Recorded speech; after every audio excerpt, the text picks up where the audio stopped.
Loh, ada yang tiba-tiba begini. Ada yang ngantuk berat sampai bawah, Sob.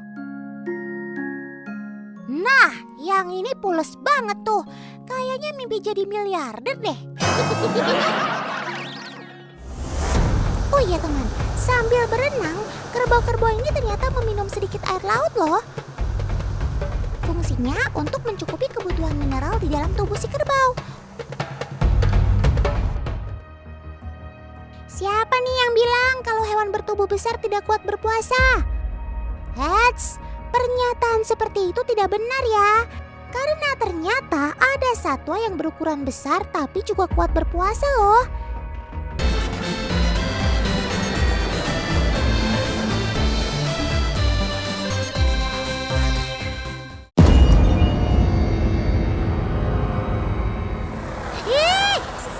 Siapa kamu? Kenapa kamu gak ada kepalanya?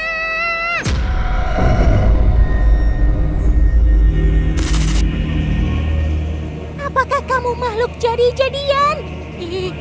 Ini sih nyeremin banget. Loh, kok yang ini juga sama? Ada apa ini? Kenapa semuanya tanpa kepala begini? Dan masih hidup? Tuh kan, ini juga sama.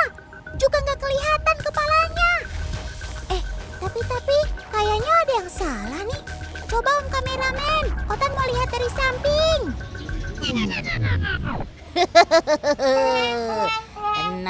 Tenang Tan, aku punya kepala kok. Lah kan, baru kelihatan kalau dari samping. Kenapa nggak dari tadi, Siam? Otan pikir tadi tuh kamu makhluk jadi-jadian tahu. Kalau begini sih Otan kenal. Kamu bukannya si ayam yang sering dibilang sombong itu kan? Nah, itu ada Bunda. Bunda, lagi kenalan sama sobat Otan yang paling sombong sedunia ini ya? Ini yang dibilangin sombong. Wah, bener nih. Dadanya dibusungin. Makanya dibilangin ayam sombong. Loh. Ini adalah ayam serama, teman. Ayam yang terkenal punya postur tubuh unik dan gak mau kalah gagah kalau ada saingannya. Iya, sampai-sampai dibilang si sombong. Soalnya dia terlihat seperti membusungkan dada. Karena saking membusung dadanya, kepala si serama sampai nyungsep ke belakang gak kelihatan deh. Kalau dipikir-pikir, kamu seperti Om Binaragawan saat lagi pose memamerkan otot dadanya loh. Untuk penilaian, bentuk dada ayam serama yang paling bagus berbentuk seperti huruf V atau hati. Kepala nyungsep ke belakang ini sering disebut kepala selam. Kalau dari samping seperti huruf S.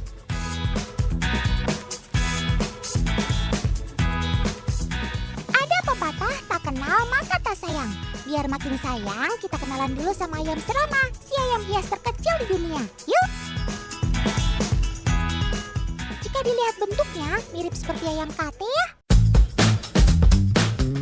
Yap, ayam serama adalah hasil persilangan antara ayam kate dari Jepang dan ayam modern game bantam asal Inggris. Persilangan ini adalah hasil kreativitas Wee Yeon In dari Malaysia tahun 1971.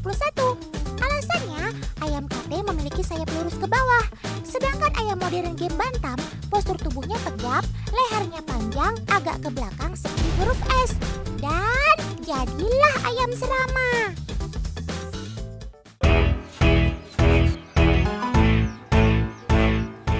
Keunikan ayam serama inilah yang membuat Kak Taufan berani beternak ayam serama, teman. Bahkan Kak Taufan bela-belain beli indukan serama yang bagus dari Malaysia loh. Nih, namanya budak hitam. Sekarang usianya 2 tahun lebih. Dulu waktu beli harganya nggak kaleng-kaleng loh, 35 juta. Weh, kamu kecil-kecil tapi seharga motor, sob. Nah, karena ukurannya mungil, memelihara si serama ini di ruangan kecil pun masih bisa. Kandangnya juga nggak makan tempat, soalnya berupa lemari tingkat. Hemat tempat kan?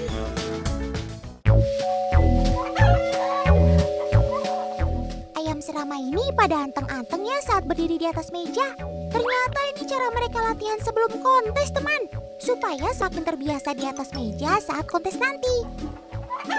Tuh kan, ayam serama Kak Taufan terbukti sudah terlatih semua.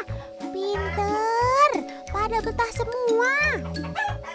Apalagi cuaca pagi ini lagi panas-panasnya. Beuh, memang paling cocok sambil berjemur. Mereka bisa bertahan hidup saat kondisinya hangat. Justru mereka nggak tahan dengan suhu dingin karena tubuhnya mungil. Tunggu. Lagi pada asik berjemur. Loh, ada yang tiba-tiba begini. Ini si Otan tahu. Pasti ini termasuk kaum-kaum hobi rebahan kan? Saking nyamannya berjemur, kamu sampai ke bawah suasana ya sob? Saat si ayam udah cari posisi wena, duduk begini, nggak lama pasti merem. Tuh kan? Wes, tidurnya nyantai banget sob, kayak di pantai. Ada yang tidurnya sampai miring, ada yang ngantuk berat sampai bawah sob. Nah, yang ini pules banget tuh. Kayaknya mimpi jadi miliarder deh.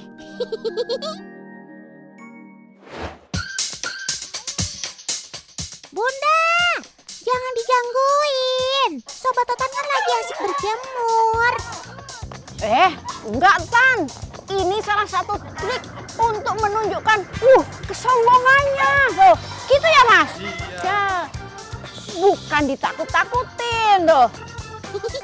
Otan bercanda Bun. Kalau gitu sih Otan tahu. Nih gambarannya saat kontes berlangsung. Jadi pemilik ayam berusaha membuat ayam tetap berdiri dengan cara memanggil si ayam sambil tepuk tangan. Biar terbiasa berdiri, makanya harus sering latihan berdiri di atas meja. Selain postur tubuh yang gagah, bentuk kepala selam dan keceriaan si ayam, kekuatan kaki juga dinilai loh. Ini dia tips biar kaki-kaki ayam jauh lebih strong. Mirip-mirip perawatan di salon gitu deh. Kak Taufan rajin merendam kaki ayam dengan air hangat yang dicampur serai. Perawatan kayak gini memperkuat ketahanan kaki si ayam. Wedeh, semakin gagah aja kamu sob. Tan, ayam ini kan kalau di meja anteng ya. Dia bisa bertahan diem aja lama. Nah, sekarang kita coba ya. Kalau ditaruh di tongkat kayak gini, bisa bertahan lama nggak ya? Nih, coba ya. Kamu awalnya kaget ya sob. Tenang, santai. Otan yakin kamu bisa menaklukkan tantangan dari Otan dan Bunda. Ternyata Tan, dia memang bisa. Dua jempol. Sekarang kita coba ganti dengan pipa yang kecil. Bisa nggak ya?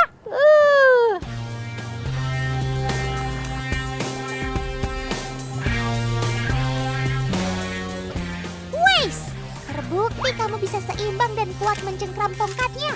Kamu juga bisa nengok ke bawah lagi. Ternyata jagoan, dia pinter. Ih, pakai yang kecil juga hebat.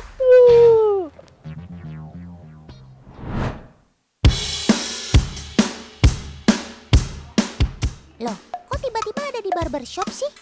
Sepertinya ada yang mau glow up nih. Bukan cuma mas-mas ini yang mau penampilannya lebih glow up, tapi sebelahnya juga mau tuh Om. Hei sob, kamu ke barbershop nggak mau kalah juga nih ceritanya? Mau rapihin bulu biar siap kontes ya?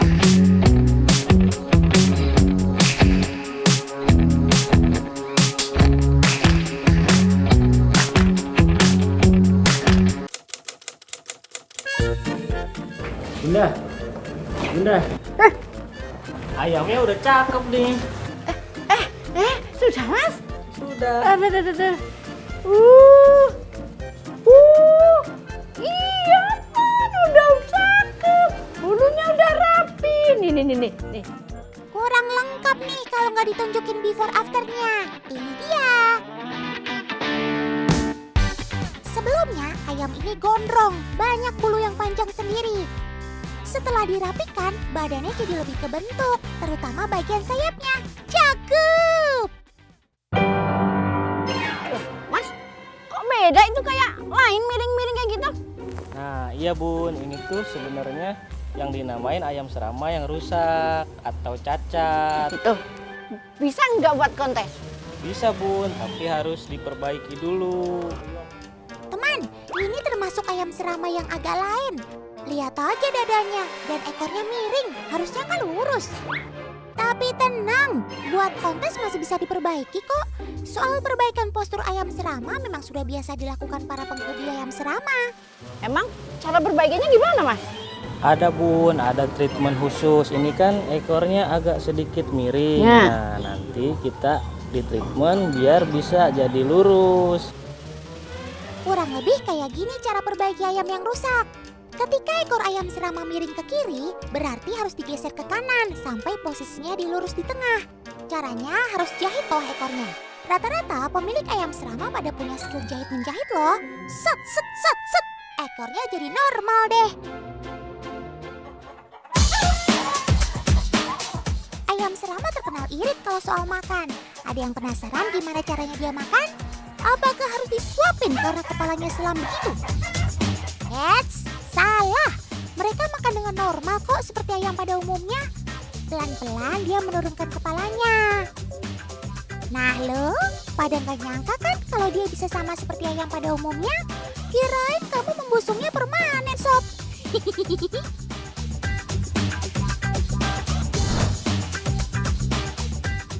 Jika dibandingkan dengan ayam Brahma, ya ampun, kalah saing sih posturnya. Tapi soal keberanian, beuh, menyala sobatku.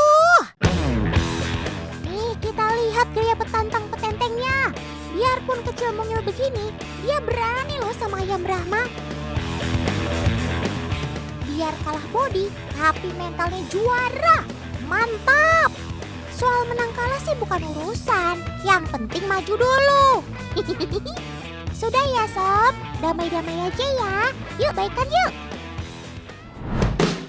Teman pasti kepo kan dengan bentuk postur ayam serama itu? Dari kecil udah punya kepala selam belum ya? Mana bun anak ayam seramanya? Tunjukin dong. Teman-teman tahu nggak mana yang anak ayam kampung dan mana yang ayam serama? Malu, Bunda malah kasih tebak-tebakan. Yang bulunya hitam atau yang kuning, ayo. Udah tahu belum? Nah, ini yang kampung, ini yang serama. Tuh, kelihatan gagah banget kan? Dia udah membusungkan dadanya. 100 buat yang tebak warna kuning. Dari kecil aja bentuk dadanya udah lebih maju dan kepalanya sudah agak selam. Sedangkan ayam kampung kepalanya maju ke depan. Meskipun induknya memiliki postur dan bentuk kepala selam, tapi ketika sudah besar, anak-anaknya belum tentu memiliki bentuk kepala yang sama.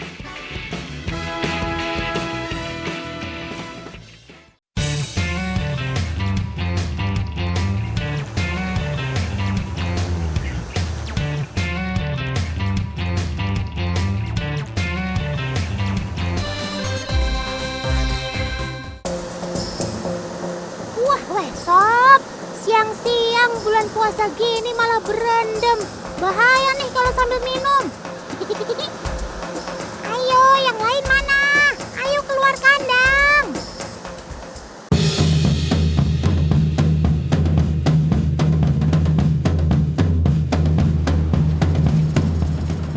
Ayo sob, semuanya keluar. Saatnya kalian makan. Pasti teman di rumah bingung ya, kenapa kerbau-kerbau ini malah milih berenang di laut daripada makan. Biasanya kan kalau sudah jamnya makan, mereka pasti berlomba-lomba untuk cari makan sebanyak-banyaknya ya. Emang agak lain kerbau yang satu ini. Tapi lain ladang, lain belalang ya teman. Setiap daerah pasti punya adat atau kebiasaan yang berbeda-beda. Ya salah satunya dalam urusan ternak kerbau ini.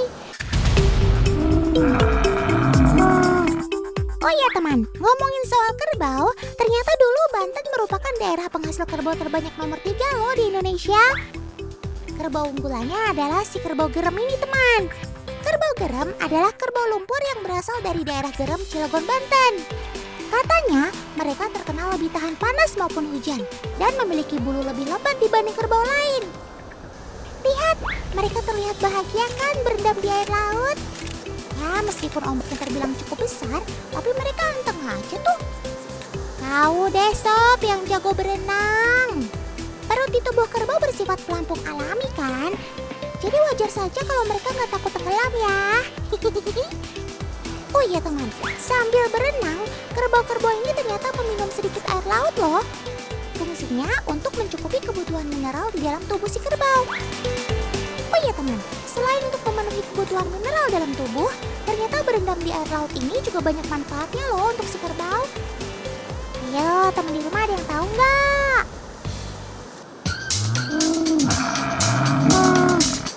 Otan kasih tahu jawabannya ya. Pertama, untuk membersihkan tubuhnya dari kotoran. Kedua, untuk menjaga kulit kerbau tetap lembab. Ketiga, untuk meningkatkan suhu tubuhnya juga. Dan keempat, untuk menghilangkan serangan serangga yang biasa menempel pada tubuhnya. Pantas aja kamu terlihat glowing, sob. Ternyata ini toh rahasianya. Otan jadi pengen ikut berendam juga deh.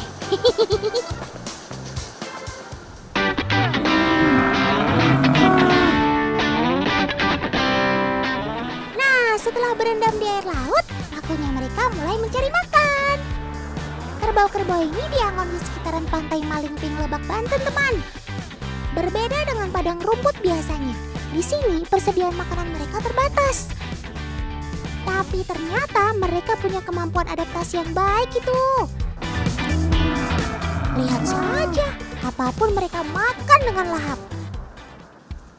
Tidak hanya rumput, daun, bunga, sampai tanaman putri malu yang memiliki duri saja mereka santap loh. Wah, itu kan banyak durinya. Emang mulut kamu gak terluka ya? Tenang teman, mulut kerbau ini cukup tebal ya. Mereka juga punya insting kok tentang apa yang baik dan yang tidak baik untuknya. Jadi kalau makanan itu bisa ia makan, ya pasti bakalan ia makan. Tapi kalau tidak, jangankan dimakan, dilirik juga enggak tuh. Wah, hebat sekali instingmu itu ya sob. Lucu ya teman, tanduknya bisa goyang-goyang. Kira-kira teman di rumah pada tahu nggak kenapa tanduknya bisa goyang-goyang seperti ini? Tanduk umumnya bersifat keras dan kuat karena mengandung keratin dan protein. Nah, kalau tanduk yang goyang-goyang seperti ini, artinya ada kelainan teman. Kelainan ini bisa terjadi karena genetik maupun kecelakaan yang dialami semasa hidupnya. Ya, meskipun tanduk yang patah bisa tumbuh lagi, tapi belum tentu hasilnya bisa sama seperti semula ya. Apalagi tanduk dapat mempengaruhi harga jual kerbau. Semakin bagus dan besar tanduknya, harganya juga akan semakin mahal. Kebalikannya, kalau tanduk kerbaunya cacat seperti ini, harganya bisa turun drastis tuh. Gak heran kalau para pemilik kerbau terbiasa mengikat kerbau-kerbaunya yang agresif di kandang ya. Pasti untuk mencegah mereka beradu kepala. Lagian kalian ngapain sih sampai adu kepala gitu? Emangnya gak pusing ya?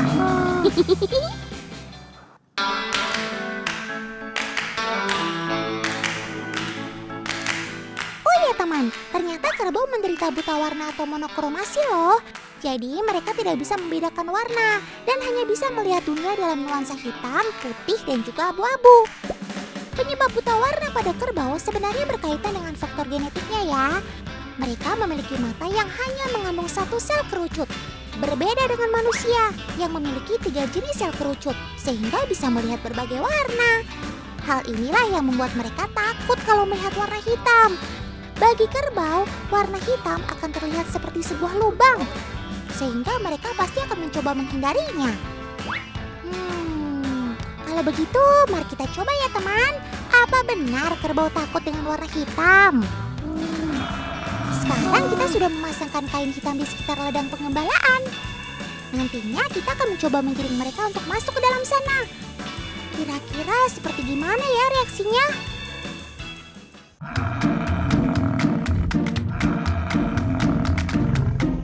Wah, lihat teman, mereka semua langsung berbalik arah tuh. Sepertinya mereka ketakutan ya dengan kain hitam yang sudah kita pasang. Tenang Sob, itu hanya kain hitam biasa kok, bukan jebakan yang dapat membuat kamu terluka. Nah, sepertinya ada yang penasaran itu. Kamu kepo ya Sob, ini beneran lubang apa bukan? Dan iya, dia sempat menginjak kain hitamnya sebelum kabur bersama kawanan lainnya. Coba kita putar tayangan lambatnya ya teman. Meskipun dia mau menginjak kain hitamnya, tapi terlihat dia seperti takut-takut ya teman. Langkah kakinya tidak seperti biasanya. Lucu banget sih kalian Sob.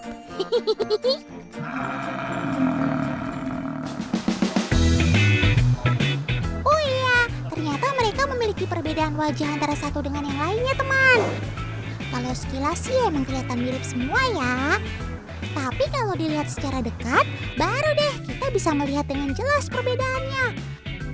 Pantes aja paman di sini gak memberi mereka tanda. Ternyata mereka sudah hafal dengan hanya melihat wajahnya saja toh.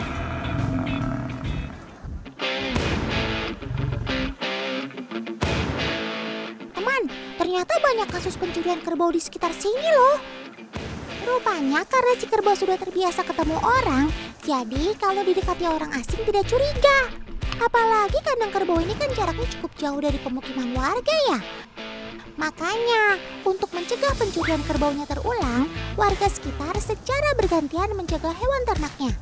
Jadi tidak hanya digembalakan saat siang hari aja. Saat malam hari juga tetap ada loh yang berjaga-jaga di sekitar kandang. Wah, kalau begini, Otan jadi lega dengernya. Keselamatan Sobat Otan pastinya terjaga di tangan paman-paman ini. Terima kasih ya paman.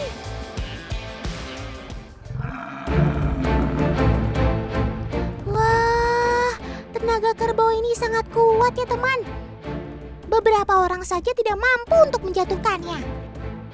Ya, beginilah situasi di lapangan kalau sedang ada pemeriksaan hewan ternak. Biasanya kerbau akan diperiksa dengan cara dijatuhkan terlebih dahulu dan diikat supaya tenaga medis bisa leluasa memeriksanya. Namun untuk menjatuhkan kerbau ini memang dibutuhkan trik khusus ya teman, supaya kerbaunya tidak tersakiti dan tidak trauma dengan para medis yang datang. Maklum teman, ingatan kerbau kan sangat baik. Tidak hanya mengenali lingkungan di sekitarnya, tapi dia juga mengenali orang-orang yang ada di dekatnya. Nah, kalau sampai dia tersakiti, nanti dia bakalan ingat dan bisa membalasnya di lain waktu.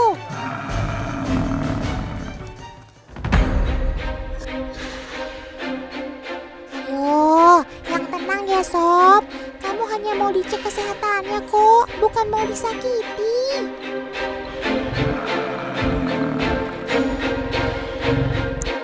Tuh kan, ternyata kerbau ini mengalami demam teman. Suhunya mencapai 39,5 derajat Celcius. Pantes saja dalam beberapa hari ini kamu tidak mau makan. Perut kamu kosong dan bagian dalam mulutnya juga terlihat pucat. Kalau tidak segera ditangani, Otan takut kamu akan semakin parah Sob. Bantu Sobat Otan ya paman dokter. Berikan dia pengobatan yang terbaik supaya dia bisa kembali sehat seperti semula.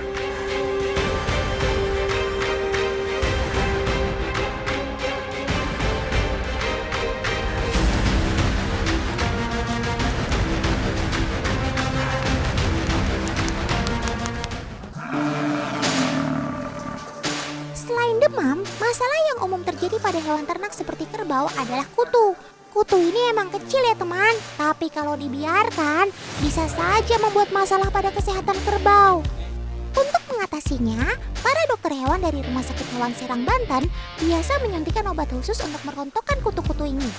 Sebenarnya kutu kerbau bisa saja hilang kalau kerbau rajin berlumpur dan berendam di air bersih ya.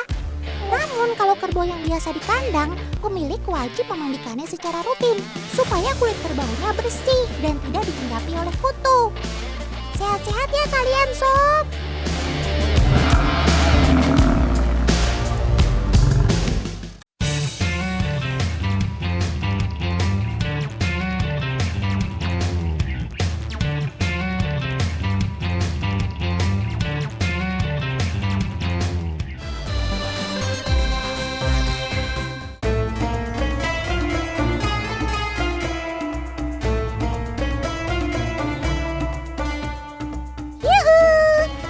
dirasa kita sudah memasuki bulan Ramadan nih teman. Gimana puasanya? Masih pada kuat kan? Ngomongin masalah puasa, ternyata nggak cuma manusia saja, tapi ada juga sobat otan yang nggak mau kalah dan ikutan puasa. Mau tahu siapa saja dan mengapa mereka berpuasa? Berang-berang bawa berkat, berangkat!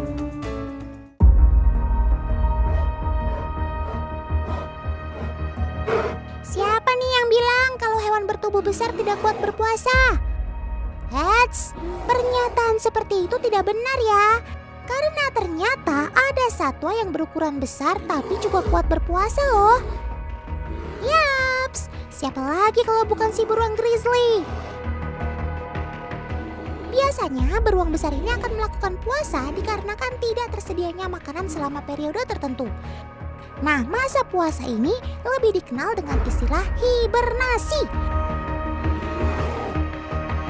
Hibernasi adalah penurunan metabolisme dalam tubuh hewan yang ditandai dengan penurunan suhu tubuh yang lebih rendah. Beruang grizzly mulai berpuasa dari bulan Oktober atau November selama 6 bulan pada musim dingin. Tuh kan, ternyata badan sebesar ini bisa puasa dalam kurun waktu yang gak sebentar. Mantap jiwa kamu sob. Pada masa hibernasi, sobat otan ini hanya menggunakan cadangan lemak tubuhnya untuk bertahan hidup. Biasanya selama periode hibernasi, beruang akan tidur untuk menghemat energi alias saving mode on. Tapi bagi kalian yang sedang berpuasa, tetap harus semangat ya. Jangan ikutan mager kayak si beruang. Kalian kan puasanya dari terbit hingga terbenamnya matahari, gak berbulan-bulan kayak si beruang.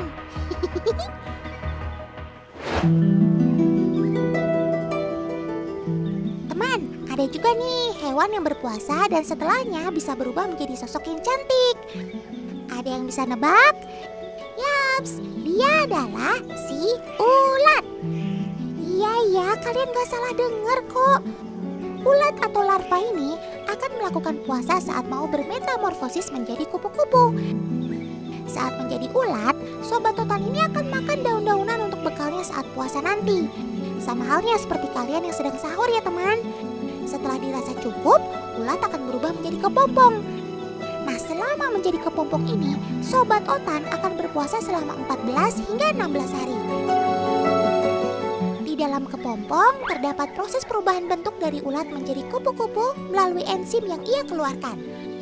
Proses ini hanya bisa berhasil jika dilakukan dengan tidak makan dan minum alias berpuasa teman.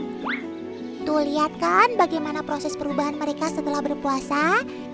Dari seekor ulat menjadi kupu-kupu yang cantik, luar biasa.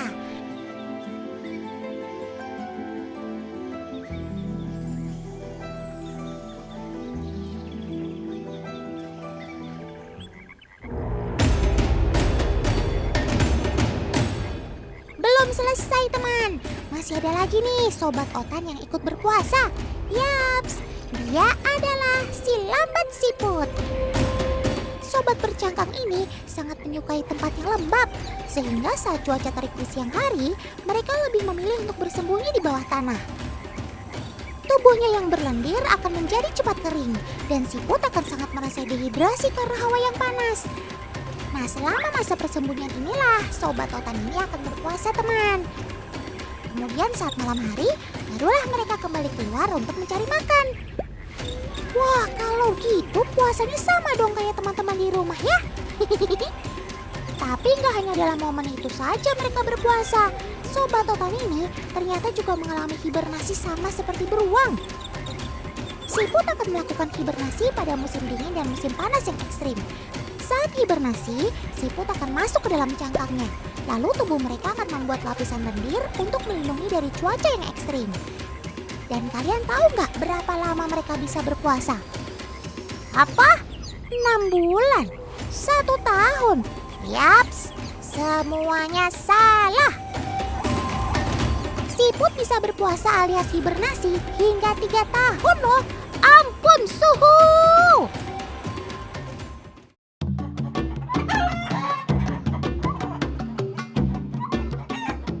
Kalian pasti tahu ayam kan? Hampir setiap waktu mereka digunakan hanya untuk mencari makan. Eits, Tapi jangan salah ya, walaupun mereka doyan makan, ternyata ada waktu di mana mereka harus berpuasa loh. Ayo, kira-kira saat mereka sedang apa ya? Yaps, waktu yang tepat bagi ayam betina untuk berpuasa adalah saat mengerami telurnya. Ayam betina biasanya berpuasa dengan tujuan untuk meningkatkan suhu tubuhnya. Karena suhu yang dibutuhkan telur selama masa inkubasi berkisar 37 sampai 40 derajat Celcius. Dengan suhu yang tepat, telur yang dierami dapat menetas dengan sempurna. Durasi waktu berpuasa ayam betina juga tidak sebentar loh. Bukan sehari 2 hari, tapi sampai sekitar 3 minggu. Wah, kalau Watan puasa selama itu sih pasti bakalan auto langsung kurus tuh. Indukan ayam akan mengakhiri puasanya setelah telur-telur mereka menetas semuanya. Wah, perjuangan seorang mama ayam ini memang gak ada obat ya. Mereka rela berpuasa berminggu-minggu hanya demi menetaskan anaknya. Nah, buat teman-teman di rumah, semangat ya puasanya. Jangan mau kalah sama sobat-sobat Totan ini.